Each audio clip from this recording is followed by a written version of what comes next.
नमस्कार सर्वांना. श्री स्वामी समर्थ. तुम्हा सगळ्यांचं आपल्या चॅनलमध्ये खूप खूप मनापासून स्वागत आहे. आजचा दिवस तुम्हाला खूप छान आनंदाचा जाऊ दे आणि हीच स्वामींची चरणी प्रार्थना. आणि आज आहे गुरुवार, सगळ्यांना शुभ गुरुवार. तर आत्ता 2:30 वाजलेले दुपारचे आणि आज होतं गुरुचरित्र, जे की मी तुमच्यासोबत सेवा शेअर केली होती. गुरुचरित्र पारायण मी 1 तारखेपासून केलेलं होतं. नवीन वर्षाची सुरुवात अर्थात स्वामीमय झालेलीच आहे आणि तीच सुरुवात अजून छान होण्यासाठी म्हटलं छानपैकी आपण सेवा करू. तर गुरुचरित्र पारायण करण्याची माझी खूप इच्छा होती. तर म्हटलं वर्षाच्या सुरुवातीलाच आपण ही सेवा करूया. तर आणि बघा, आपण करणारे कोण नसतो, करवून घेणारे ते आहेत. आणि मी खूप म्हणजे आनंद होतो आहे मला की महाराजांनी माझ्याकडून ही वर्षाच्या सुरुवातीपासून सेवा करून घेतली आणि खूप सुंदर वाटतं आहे. आणि आज आहे 8 तारीख आणि गुरुचरित्र पारायणाची समाप्ती आज मी केली, सांगता केली. सो सकाळपासून तीच गडबड चालू होती आणि आत्ता अजून बाकीची कामं आहेत, पण म्हटलं चला तुमच्यासोबत थोड्या गप्पा मारू. खरं तर अनुभव शेअर करायला मला खूप आवडतात. बघा, ज्यावेळी आपण एखादा अनुभव शेअर करत असतो त्यावेळी एक ती प्रेरणा लोकांच्यापर्यंत पोहोचत असते की जो कोणी सेवा करून थकलेला आहे त्याच्यापर्यंत एक नवीन उमेद सेवेची त्याच्या मनात जागी होते. म्हणून कुणीही असो, अनुभव शेअर करावा. छोटा असो अनुभव, असो मोठा असो, तुम्ही अनुभव तुमचे नक्की शेअर करा. आता आजचा व्हिडिओ जो आहे तो जे काही बघा, गुरुचरित्र पारायण आपण कशासाठी करतो, तर गुरुचरित्र पारायण आपण म्हणजे कुठलेही आयुष्यात जे काही संकट आहे, दुःख आहे, दुःखाचं निवारण होण्यासाठी गुरुचरित्र पारायण आपल्याला त्या संकटातून तारतं. खूप खूप ताकद गुरुचरित्र ग्रंथामध्ये आहे आणि ह्या 7 दिवसामध्ये आपल्याला अनेक अनुभव येत असतात. जो पण गुरुचरित्र पारायण केलेला आहे त्याला चांगलंच माहीत असेल. अनेक म्हणजे बरेच संकेत किंवा बरेच अनुभव आपल्याला महाराज देत असतात. कधी चिडचिड होते, कधी सेवेचा कंटाळा येतो, कधी काही अशा अनपेक्षित गोष्टी घडत असतात ज्याची आपल्याला कल्पना पण नसते. अशा बरेच चांगले वाईट अनुभव येत असतात. पण त्या सगळ्या अनुभव म्हणजे सगळ्या गोष्टींवर मात करून कितीही कंटाळा आला, कितीही काही झालं तरी ते सगळं बाजूला ठेवून आपली सेवा पूर्ण करायची असते आपल्याला. आणि हीच कुठेतरी आपली खरी परीक्षा असते गुरुचरित्र पारायणाची. आणि ह्या सगळ्या परीक्षा पास होऊन जो गुरुचरित्र पारायणचं म्हणजे पूर्ण करतो तो खरा भाग्यवान असतो, लक्षात घ्या. कारण महाराज आपली वेळोवेळी परीक्षा घेत असतात. ते बघत असतात की हा कुठे चुकतो, की ह्याची परीक्षा ज्यावेळी घेतो तो ह्या परीक्षेमध्ये खरा उतरतो की नाही. आणि ज्यावेळी आपण ही सेवा करत असतो, खरंच सांगते, तर महाराज आपली परीक्षा घेत असतात. आणि ह्या 7 दिवसामध्ये मला खरंच सांगते अनेक अनुभव आले. तेच अनुभव तुमच्यासोबत शेअर करते. तर बघा, सगळ्यात पहिलं ज्यावेळी मी प्रत्येक वेळी सांगत असते आणि माझी खूप खूप खूप इच्छा होती जी की महाराजांनी पूर्ण केली. गुरुचरित्र अगदी गुरुमाऊलींनीच मला ही सेवा दिली होती. ज्यावेळी प्रवलसाठी मी सेवा घेण्यासाठी गेले होते, बाळ प्रेग्नेन्सी राहण्यासाठी, त्यावेळीच मला गुरुचरित्र पारायणाची सेवा दिली होती. पण म्हणतो ना की वेळ आल्याशिवाय कुठलीही गोष्ट होत नसते. तर तसंच झालं माझ्याकडून. अजूनही गुरुचरित्र पारायण महाराजांनी करून घेतलं नव्हतं. एखादी सेवा त्यांच्या इच्छेशिवाय घडत नाही. आणि हे वर्ष माझं खूप सुरुवात माझ्या वर्षाची सुंदर झाली आणि म्हणजे मला ठाऊक आहे की इथून पुढे सगळं छानच होईल. आणि आत्ताही आयुष्यामध्ये सगळं छानच आहे महाराजांच्या कृपेने. तर इथून पुढेही अशीच सेवा घडत राहो आणि यांच्या सेवेत आयुष्यभर राहो, हीच महाराजांच्या चरणाची प्रार्थना आहे, बाकी काही नाही. फक्त ही सेवा करत असताना ज्यावेळी आपण गुरुचरित्र पारायण करतो त्यावेळी मला जे काही अनुभव आले, खरं तर पहिल्या दिवशी म्हणजे असं ठरवलंच होतं की नवीन वर्षाची सुरुवात सेवेने करायची. मग एकदा ठरवलं की आता कुठली सेवा करून घ्यायची, काय करून घ्यायचं हे महाराज ठरवत असतात. पण सेवा करायची हे म्हणजे कुठली तरी एक सेवा आपण चालू करायचीच नवीन वर्षात, असं माझं ठरलं होतं. मग 108 पारायण चालू करू की 11 गुरुवार चालू करू असं झालं होतं. पण नाही, म्हटलं मला गुरुचरित्र पारायण एकदा तरी करायचं. आणि मला सप्ताहामध्ये दत्तजयंतीच्या सप्ताहामध्ये मला पारायण करायचं होतं. पण मासिक धर्मामुळे मला ते काही करता आलं नाही. म्हणजे त्यावेळी नव्हता, पण पुढे 2-3 दिवसांनी येण्याची शक्यता होती. त्याच्यामुळे मी काही केलंच नाही, ती रिस्क घेतलीच नाही. म्हटलं ठीक आहे, महाराजांची इच्छा नाही आहे, राहू दे. तर पण त्याच्यानंतर मग मी असं म्हणजे रात्रंदिवसाना मूर्ती ध्यानात ते नाही का पद, तसंच माझ्या डोक्यात असायचं की म्हणजे रात्रंदिवस एकच असायचं, एक मला गुरुचरित्र पारायण करायचं आहे, गुरुचरित्र. आणि एक ध्यास लागला होता. मी महाराजांच्या समोर साक्षीने सांगते, मला तो एक ध्यासच लागला होता की कधी एकदा माझ्या घरात माझ्याकडून गुरुचरित्र पारायण होतं आहे, असं माझं म्हणजे एक ध्यास लागला होता. आणि आता म्हटलं की गुरुचरित्र पारायण आपण करायचंच. मग शेवटी बुधवारी 31 तारखेला महाराजांच्या मंदिरात जाऊन आले, नारळ खडी साखर ठेवून वगैरे. महाराजांना सांगितलं की ही सेवा मी आयुष्यात पहिल्यांदा करायला खूप इच्छा आहे आणि ही सेवा निर्विघ्नपणे पूर्ण होऊ दे. मी काही मागणं मागितलं नाही, काही नाही. आहे इथंपर्यंत जे काही आयुष्यात सुख आहे, समाधान आहे, माझी मुलं व्यवस्थित, एवढंच महाराजांच्याकडे मागितलं आहे. हे व्यवस्थित राहू दे, बाकी माझं काही मागणं नाही. संसार सुखी होऊ दे, एवढंच मागितलं, बाकी काही नाही. तर ही सगळी महाराजांच्याकडे प्रार्थना करून आले, नारळ ठेवून आले. आणि दुसऱ्या दिवशी खरं तर खूप टेन्शन होतं मला सेवा करायची, पण म्हणतो ना की एकदा का डोक्यात घेतलं की माझं तसं असतं, एकदा घेतलं की एक घेतलं, मग कितीही अडचणी येऊत त्याच्यावर मी ठाम असते. तर राधनी लहान आहे, आत्ता ती जस्ट 10 महिन्याची आहे. प्रवलचं काय एवढं टेन्शन नाही, प्रवलला बाबा असले की कोण लागत नाही. पण राधनीचं कसं आहे, राधनी अजूनही लहान आहे, तिला माझी गरज लागते. तर पण महाराजांना सांगितलं की महाराज, माझी इच्छा आहे, पण हे सगळं व्यवस्थित पूर्ण करून घेणं तुमची जबाबदारी. आणि सुरुवात केली.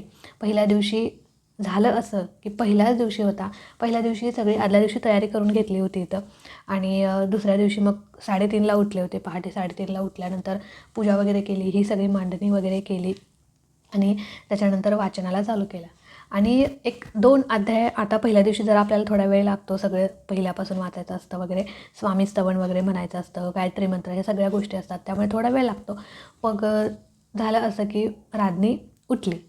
मग आता काय करायचं, प्रवलचे बाबा घेतलेले तिला, पण आईची ऊब किंवा आईचं ते स्पर्श वेगळाच असतो. मग तिला मांडीवरती घेतलं आणि तसंच वाचन केलं. तर नेमकी त्यावेळी ती उठली. तर खरं सांगू का, एरवी तर ती अजिबात असं उठत नाही, रात्रीतनं एकदाच उठते. आणि त्यावेळी जर तिला दूध वगैरे दिलं तर डायरेक्ट ती सकाळी 6लाच उठते, असं तिचं डेलीचं रुटीन आहे. आणि नेमकी त्या दिवशी ती लवकर उठली. पण असं म्हटलं महाराज परीक्षा घेतात. तर मी तिला मांडीवरती घेऊन त्या दिवशी सेवा केली पहिल्याच दिवशी. दुसऱ्या दिवशीचा व्यवस्थित झाली, ती अजिबात उठली नाही, डायरेक्ट 6:30ला उठली ती. माझी सेवा करून निम्मा स्वयंपाक झालेला त्यावेळी ती उठली. तिसऱ्या दिवशी पण असंच झालं. आणि चौथ्या दिवशी एक निम्मे अध्याय झालेले त्यावेळी ती उठली. खरं तर असं व्हायचं की वाचायला बसण्याच्या आधी वाटायचं की राधनी उठेल की काय, पण म्हणजे असा एक विश्वास पण होता की नाही महाराज आहेत. आणि 6व्या दिवशी असं झालं की मी ज्यावेळी उठले त्याच वेळी ती उठली. म्हणजे मी ज्यावेळी उठले ना त्याच वेळी ती उठली. अगदी पूर्ण जागी झाली ती, अगदी खेळखोर झाली ती, अजिबात झोपेत वगैरे काही नव्हती. मग म्हटलं आता ही काय परत झोपणार नाही. मग तिला खाऊ घातला आणि पूर्ण 6व्या दिवशी मी अक्षरशः, मला आश्चर्य वाटलं, 10 महिन्याचं बाळ ते एका जागी कसं स्थिर राहील सांगा, कल्पना पण करू शकत नाही आपण. आणि 10 महिन्याचं बाळ माझं, मी पहिल्या अध्यायापासून म्हणजे त्या दिवशी जेवढे अध्याय आहेत तेवढे अध्याय मी तिला मांडीवर घेऊन वाचले. आणि तेवढा वेळ ती अगदी शांत बसलेली, अगदी शांत. शेवटचे 2 अध्याय ज्यावेळी राहील त्यावेळी ती अशी जरा गुंगी आली तिला, ती झोपली. पण अजिबात ती इकडे नाही तिकडे नाही, मी जे काही वाचत होते ती निवांत शांतपणे ऐकत मांडीवर माझ्या बसलेली. आणि शेवटच्या 1-2 अध्याय राहिले त्यावेळी ती झोपली, मांडीवरच तिथे झोपली. खरं तर मलाच आश्चर्य वाटतं की एवढं 10 महिन्याचं बाळ, एवढी बुद्धी त्याला. म्हणून म्हणते की सगळे म्हणजे महाराज आपले परीक्षा घेतात पण, आणि त्यात साथ पण आपली देत असतात. म्हणून सेवा करत असताना अजिबात घाबरायचं नाही. हा एक पहिला अनुभव मला आला. आणि चौथ्या दिवशी मी गुरुवारी स्टार्ट केलं, गुरुवार, शुक्रवार, शनिवार, रविवार. चौथ्या दिवशी मला एक सुंदर आणि तगडा अनुभव, मी जे नेहमी बोलते की सत्य झालं. बघा, ज्यावेळी आपण एखादी सेवा करत असतो आणि गुरुचरित्र पारायण ज्यावेळी करत असतो आणि ज्यावेळी ही गोष्ट घडते त्यावेळी नक्की दत्त महाराज तुमच्या घरात येऊन जातात. खरं सांगते, माझं लग्न होऊन 8 वर्ष झाली, 9वं वर्ष चालू आहे माझ्या लग्नाला. ह्या 9 वर्षात मी कधीही त्या व्यक्तीला बघितलं नव्हतं. म्हणजे ते पाहुणेच होते आमचे, पण कधीही त्या व्यक्तीला बघितलं नव्हतं, कधीही ती व्यक्ती आमच्या घरात आली नव्हती. आणि नेमकी रविवारी संध्याकाळी 6:30 वाजता मी इथेच पूजा वगैरे करत होते. म्हणजे गोमूत्र वगैरे शिंपडून देवपूजा, म्हणजे आपलं दिवा वगैरे सगळं चाललं होतं माझं. आणि नुकतंच भात लावलेला कुकरला आणि कणिक मळून ठेवलेली. 6:30 वाजलेले आणि ते पाहुणे आले. आणि घरी कोण नव्हतं. ॲक्च्युली ते सासू सासऱ्यांना भेटायला आले होते, पण ते नेमके सासू सासरे घरी नव्हते. आणि मी आणि मिस्टर दोघेच होतो. आणि आले आणि बसले. आता म्हटलं काय करायचं, तर त्यांना बसले, चहा वगैरे दिला. आणि मी त्यांना खरंच सांगते महाराजांसाक्षी कधीच याआधी बघितलं नव्हतं. आणि ते फर्स्ट टाईम आमच्या घरी आले होते. आणि त्यांचं खूप लांबून आले होते, म्हणजे त्यांचं तिकडं कुठे पन्हाळ्याच्या तिकडं कुठेतरी त्यांचं गाव आहे, तिकडून ते आले होते आणि आमचे रिलेटिव्ह म्हणजे सासऱ्यांचे मावस भाऊ होते ते आणि मामांना भेटायला ते आले होते. मग इथं काहीतरी त्यांचं काम होतं, स्थळाची चौकशी करायला ते आले होते. खरं तर मला सांगा, एखादा माणूस स्थळाची जर आपण चौकशी करत असतो त्यावेळी फोनवरनं पण करू शकतो आपण, पण तो माणूस एवढ्या लांबून फक्त स्थळासाठी चौकशी म्हणजे एखादे करू शकतात, करतो आपण, पण फोनवरनं पण ते करू शकत होतो. पण कुठेतरी महाराजांचीच लीला की तो माणूस संध्याकाळी 6:30 वाजता आपल्या घरात येतो आणि काहीच कल्पना नाही, काय नाही, अनपेक्षितपणे मला माहीतच नाही की हा माणूस कोण आहे. मी यांना पण विचारलं, अगं ते असं आहेत. मग मला कळालं की हां बरं. त्यामुळे अनपेक्षितपणे एखादी व्यक्ती आपल्या घरात येते संध्याकाळी 6:30च्या दरम्यान आणि मी पुढचं सांगते की त्यांना चहा दिला, चहा वगैरे त्याने घेतला. मग माझं असं झालं की गुरुचरित्र पारायण चालू आहे आणि ही व्यक्ती आपल्या घरात अनपेक्षितपणे आली, काहीच फोन नाही, काय नाही आणि फक्त आता सासू सासरे आल्यानंतर त्यांचं फक्त 5 मिनटं बोलणं झालं आणि 5 मिनटात ते गेले. पण त्याच्या आधी कुठेतरी महाराजांचीच लीला की माझे सासू सासरे घरात नव्हते आणि त्यांची वाट बघत ते बसले होते आणि माझं एक डोक्यात की आता यांना जेवण पाठवायचं, आपल्या घरात आलेत ना, ते कुणाच्या रूपाने दत्त महाराज आपल्या घरात येतील काही सांगता येत नाही. पण त्यांचं असं होतं की मी नाही जेवणार, मला खूप लांब जायचं आहे, गाडीवरचा प्रवास आहे, त्याच्यामुळे मी जेवू शकत नाही, मी नाही जेवणार, असं त्यांचं होतं. पण माझं नाही की नाही मामा जेवूनच जावा असं माझं होतं. आणि मी खरं सांगू का, अगदी 20 मिनटात मी स्वयंपाक केला. तो कसा करून महाराजांनी माझ्याकडून करून घेतला. फक्त मी कणिक मळली होती आणि भात लावलेला. बाकीची भाजीची तयारी नव्हती, आमटीची तयारी नव्हती, काहीच बाकीची तयारी नव्हती. पण 20 मिनटात तो स्वयंपाक कसा झाला मलाच कळालं नाही. भजी केली, पापड तळले, भाजी केली, आमटी केली, बासुंदी, ह्या सगळ्या गोष्टी ह्या स्वयंपाकाला जवळपास 1.5 तास तरी लागतो. पण ह्या सगळ्या स्वयंपाक मी 20 मिनटात केला. ही कुठेतरी महाराजांचीच लीला आणि महाराजांनाच माझ्या घरातून जेवून जायचं होतं. त्यांच्या रूपात महाराज खरंच जेवून गेले. त्या दिवशी अंगावर माझ्या काटा येतो आहे अजून पण.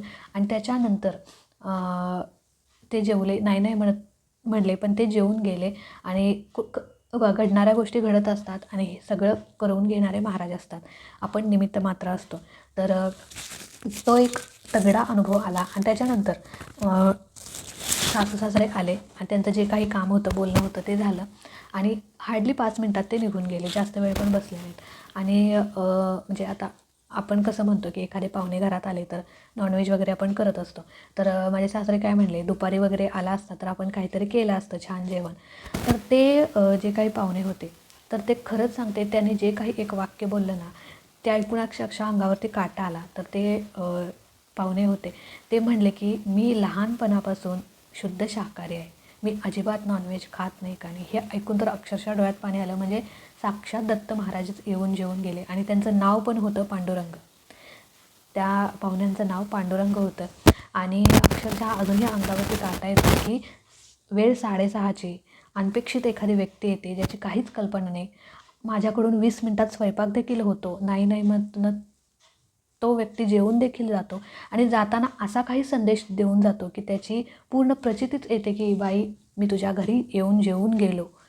असं म्हणजे अक्षरशः ना, मला असं त्यांनी ते बोलल्यावर असं म्हणजे प्रत्येकजण असं नसतंच, पण त्या मामाने म्हटलं की मी लहानपणापासून शुद्ध शाकाहारी आहे म्हटल्यावर तर अक्षरशः वाटलं की दत्त महाराजच येऊन गेले.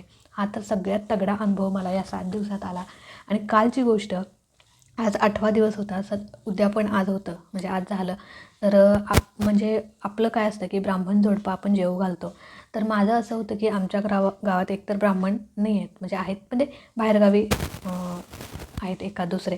तर ते औरंगाबादला होते राहायला आणि ते इकडे राहायला आलेत, त्याची आम्हाला काहीच कल्पना नव्हती.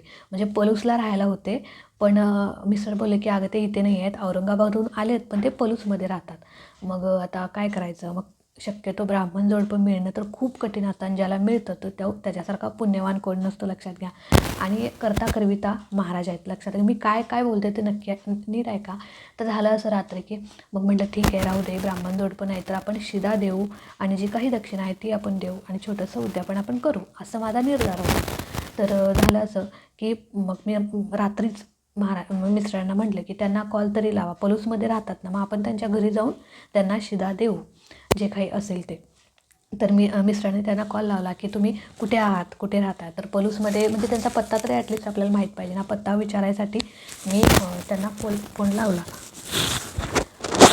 तर ते बोलले की नाही आहो आम्ही इथेच राहायला आलो आहे, म्हणजे ते आमच्याच गावी राहायला आले होते, आम्ही दुधोंड तिथेच राहायला आलेलो आहे. म्हटलं बरं झालं. तर मग मी त्यांच्यासोबत डायरेक्ट बोलले फोनवरती की सर मी गुरुचरित्र पारायण केलेलं आहे आणि त्याचं उद्यापन आहे, मग तुम्ही याल का जेवणासाठी. तर ते बोलले की म्हणजे शक्यतो ब्राह्मण लोक येत नसतात आणि मिळणं खूप कठीण असतं. तर मग शिदा वगैरे द्यायचा असला तर मी कसं देऊ असं असं फक्त विचारायसाठी त्यांना मी फोन केला होता. पण खरंच सांगते मी असं ते यावेत आपल्या घरात खातील असं माझं म्हणजे कल्पनाच मी केली नव्हती. आणि ब्राह्मण लोक आपल्या घरात शक्यतो काही म्हणजे खात नसतात. तर खात नसतात म्हणजे त्यांचे काहीतरी नियम वगैरे असतील आणि एखाद्याला जर ते नशिबाने मिळालं ब्राह्मण जोडपं तर त्याच्यासारखा भाग्यवान कोण नाही. म्हणून आपण शिदा देतो त्यांना, कारण मग ते शिदा घेऊन त्यांच्या घरी बनवून खात असतात. तर असं असतं. तर झालं असं की ते काका बोलले की म्हणजे ते गुरुजी बोलले की मी तुमच्या घरी येऊ का. अक्षरशः म्हणजे अंगावरती काटा आला. मी शिदा देण्यासाठी त्यांना फोन केला होता, पण म्हणतो ना की शेवटी देवच घरी घरी येऊ पाहतोय. मग ते बोलले की मी येतो घरी तुमच्या, सगळं उद्यापन वगैरे करतो, यथासांग विधी आपण करूया, संकल्प सोडूया. आणि मग ठीक आहे म्हटलं या. म्हणजे माझ्या डोक्यात असं काहीच नव्हतं. मी त्यांना बोलावण्यासाठी फोन केलाच नव्हता. शिदा वगैरे कसा द्यायचा ह्याची चौकशी करायसाठी आणि कुठे तुमच्या घरी द्यायचा हेच विचारण्यासाठी फोन केला होता. पण तिकडूनच होकार आला की मी तुमच्या घरी येऊ का. अक्षरशः ना म्हणजे असं फील झालं की बाबा कुठेतरी आपलं पारायण सफल झालं आणि ब्राह्मण जोडपं आपल्या घरी येतं आहे आणि समोरहून येतं आहे. म्हणजे असं बरं वाटलं एकदम. आणि आज सकाळी मग ते सकाळी आज आले, म्हणजे सगळी पूजा वगैरे तयारी सगळी झाली होती. ताई पण आल्या होत्या, त्यांच्या अर्धांगिनी पण आल्या होत्या आणि आले. तर ते जेवले नाहीत, शिदा वगैरे दिला, त्यांना मानसन्मान केला. पण आपल्या घरातून ते शिदा घेऊन जाणं आणि त्यांना नेऊन देणं त्यांच्या घरात यात खूप मोठा फरक आहे. ते आमच्या घरात आले, आमच्या घराला ब्राह्मण सवाष्णाचं पाय लागले यातच खूप मोठं आहे. मग त्यांची यथासांग पूजा वगैरे केली त्यांनी. आमच्या म्हणजे पारायणाची उद्यापन वगैरे या सगळे यथासांग ब्राह्मणी पद्धतीने सगळं उद्यापन वगैरे छान केलं. आणि त्याच्यानंतर त्यांचा मान सन्मान केला, त्यांची ओटी वगैरे जे काही सवाष्ण आपण सगळं जे काही करतो ते सगळं महाराजांनी माझ्याकडून करवून घेतलं. आणि शेवटी जाता जाता शक्यतो ते काही खात नाहीत, पण माझं भाग्य थोर की त्यांनी अर्धा कप दूध तरी घेतलं. खूप खूप भारी वाटलं की ब्राह्मण जोडपं आलं. मिळणं खूप कठीण असतं, लक्षात घ्या, अजिबात मिळत नाहीत आपल्याला. आणि मिळालं तर खूप पुण्याचं काम असतं, ते खूप भाग्यवान आपण असतो. त्याच्यामुळे खूप आज समाधान वाटले मला. आणि पारायण माझं अगदी सफल झालं. आणि हे जे काही अनुभव आले आणि ते गुरुजी जे आहे ते समोरून मला बोलले, याचंच मला आश्चर्य वाटतं की मी येतो तुमच्या घरी आणि आपण सगळे व्यवस्थित करूया. आणि आम्ही दोघेही येतो असं पण ते बोलले, आम्ही दोघेही येतो. तर मग देव समोरून येतो तर आपण का नको ना. तर या म्हटलं उद्या सकाळी दोघे ताईंनाही घेऊन या. सगळं छान झालं. आणि असे तगडे अनुभव महाराजांनी या 7 दिवसात दिले. 7 दिवसात अजिबात चिडचिड झाली नाही. बऱ्याच वेळेला आपण म्हणतो की चिडचिड होते, कंटाळा येतो, शेवटच्या दिवशी म्हणजे झोप येते वगैरे असं होत असतं. पण मी एक ठाम निर्णय म्हणजे घेतलेला की 7 दिवसात चिडचिड होते मान्य आहे, कंटाळा येतो मान्य आहे, पण एक डोक्यात ठेवलेलं की अजिबात कितीही काही झालं तरी शांत राहायचं, चिडचिड अजिबात करायचं नाही. पोरांनी कितीही त्रास दिला तरी अजिबात त्यांच्यावरती राग करायचा नाही. घरात काही झालं तरी आपण तोंड उघडायचं नाही, कारण आपण ज्यावेळी बोलतो त्यावेळी नक्कीच पुढचाही बोलणार, मग ते वाद होतातच. त्यामुळे मी स्वतःच ठरवलेलं की तू शांत राहा, मी शांत राहायचं असं मी ठरवलेलं. कितीही समोर काही होऊ दे पण आपण शांत राहायचं. मुलं दमवत आहेत ना, दमवू देत, त्यांना आपण व्यवस्थित हँडल करायचं. एखाद्या वेळेस होते आपली चिडचिड, का तर मुलं खूप दमवाली की आपली चिडचिड होते, पण मी ठरवलेलंच होतं की शांत राहायचं. एखाद्या वेळेस प्रबलने दमवलं जरा मला, त्यावेळी एखाद्या वेळेस चिडचिड झाली, पण नाही, 7 दिवस अगदी सुंदर गेले, अगदी छान गेले. असं वाटलंही नाही की म्हणजे कुठली तरी म्हणजे आपण सेवा वगैरे करतो आहे, पण अगदी छान असं रेग्युलर छान, म्हणजे इतकं भारी वाटत होतं ना 7 दिवस की संपू नये असं वाटत होतं. 7 दिवस अजिबात कंटाळा आला नाही उठण्यासाठी. 3:30ला मी उठायचे, कारण दिवसभर काय जमणार नाही राधनेमुळे. त्याच्यामुळे 3:30ला मी रोज 3:30ला उठूनच ग्रंथ वाचन करायचे. आणि 3:30 ते 5 हीच योग्य वेळ आहे गुरुचरित्र वाचनाची. त्याच्यामुळे खूप सुंदर झालं उद्यापन आणि ब्राह्मण सवाष्ण पण मिळाले, हे मला खूप भारी वाटतं आहे. आणि सगळी यथासांग पूजा वगैरे छान पार पडली आणि सगळंच छान झालं. 4थ्या दिवशी साक्षात दत्त महाराजही येऊन गेले, मग असंच म्हणेन मी. तर अशा प्रकारे आपल्याला अनुभव येऊन जातात बघा. सेवा करणं आणि केलेल्या सेवेचा आपल्याला अनुभव अशा प्रकारे येणं खूप महत्त्वाचं असतं. म्हणजे तो अनुभव कळणं महत्त्वाचं असतं. अनुभव आपल्याला महाराज देतच असतात, तर तो ते दिलेला संकेत, ते अनुभव आपल्याला कळायला देखील आपलं तेवढं हे पाहिजे. तर बघा, जे प्रत्येक वेळी दर दिवशी दिव्यात काही ना काहीतरी आकार बनायचे. कधी गुलाबाचा आकार बनायचा, कधी त्रिमूर्तीचा आकार बनला, कधी 3 पाकळ्याच बनल्या. असं रोज काही ना काही मी बघायचे. तर दिव्यात काही ना, अजूनही बघा काहीतरी दिव्यात बनलेलं आहे. तर इथून तुम्हाला दिसत नसेल, तर रोज काही ना काही आकार वेगवेगळे बनायचे. तर अशा प्रकारे महाराज आपल्याला संकेत देत असतात. नक्की तुम्ही हे गुरुचरित्र पारायण करा. खूप खूप खूप सुंदर अनुभव येतील आणि काही भ्यायचं नाही, अजिबात भ्यायचं नाही. बघा, परीक्षा घेतात आणि साथ पण देतात आणि निर्विघ्नपणे पूर्ण करून पण घेतात. ज्यावेळी आपण पारायणाला बसतो, आपल्या आसनाबरोबर अजून एक आसन टाकायचं. का तर ते दत्त महाराजांचं आसन असतं. दत्त महाराज आपलं जे काही पठण करतो, पारायण वाचत असतो, ते ऐकायला येत असतात. म्हणून आपण ज्यावेळी वाचायला बसतो त्यावेळी आपल्यासोबत एक दुसरं आसन नेहमी 7 दिवस ठेवायचं, जेणेकरून तिथे दत्त महाराजांचं आसन म्हणून. तर आणि पहाटेच्या वेळी ज्यावेळी मी वाचायचे ना, त्यावेळी असं वाटायचं की एक दिव्य शक्ती आपल्यासोबत आहे. असं म्हणजे एक पॉझिटिव्ह वाईब्स यायच्या, पॉझिटिव्ह एनर्जी यायची. अजिबात कंटाळा मला आला नाही. 7 दिवसात म्हणतो ना की कंटाळा येतो, पण मला खरंच सांगते अजिबात कंटाळा आला नाही किंवा काहीच नाही, असं वाटलंच नाही. की छान वाटलं अगदी. तर चला, आजचा व्हिडिओ आणि हा अनुभव तुमच्यासोबत शेअर करावासा वाटला. कारण बऱ्याच वेळेला लोक घाबरतात गुरुचरित्र पारायण करायला, पण अजिबात घाबरू नका. खूप सुंदर अनुभव येतात. आणि ज्यावेळी आपण म्हणजे त्यांच्यावरती विश्वास ठेवून सगळं करायचं, अजिबात घाबरायचं नाही. ते आहेत ना, मग पहिल्याच दिवशी सांगायचं, महाराज माझ्याकडून तुम्ही करवून घ्या. ते करवून घेतात हो. भले परीक्षा घेऊ देत ना, पण त्या परीक्षेत पास पण ते करतात. अगदी खूप सुंदर वाटतं. नक्की तुम्ही हे अनुभव घ्या, तुम्ही ही सेवा करा. तुम्हाला जे इच्छा असेल तर नक्की पारायण करा. तुमच्या आतून मनातून ते आलं पाहिजे. मी सांगते किंवा इतर कोणी सांगते म्हणून करू नका. तुम्हाला वाटतं ना की मी हे करणारच, आणि असंच माझं राहतं, मी हे करणारच. आणि माझं आतलं मन सारखं मला सांगायचं की मी म्हणजे ध्यासच लागलेला मला की जेवता खाता उठता बसता मला एकच गुरुचरित्र पारायण. आणि माझ्या स्वप्नात पण येतं, शपथ सांगते सुटली महाराजांची शपथ, स्वप्नात पण सारखं गुरुचरित्राचा ग्रंथ इतका दिसायचा की काहीच कळायचं नाही. तर आता म्हटलं करायचंच पारायण, एकदा ठरवलं ना तर ठरवलं आहे. तर चला, हा अनुभव कसा वाटला नक्की सांगा. आजचा व्हिडिओ इथेच एंड करते. आवडला असेल तर नक्कीच लाईक करा, शेअर करा. चॅनलवरती नवीन असाल तर चॅनलला सबस्क्राईब नक्की करा. भेटूया अशाच एका नवीन व्हिडिओसोबत, नवीन सेवेसोबत. तोपर्यंत खुश राहा, आनंदी राहा आणि सगळ्यात महत्त्वाचं, स्वामींची सेवा करत राहा. श्री स्वामी समर्थ.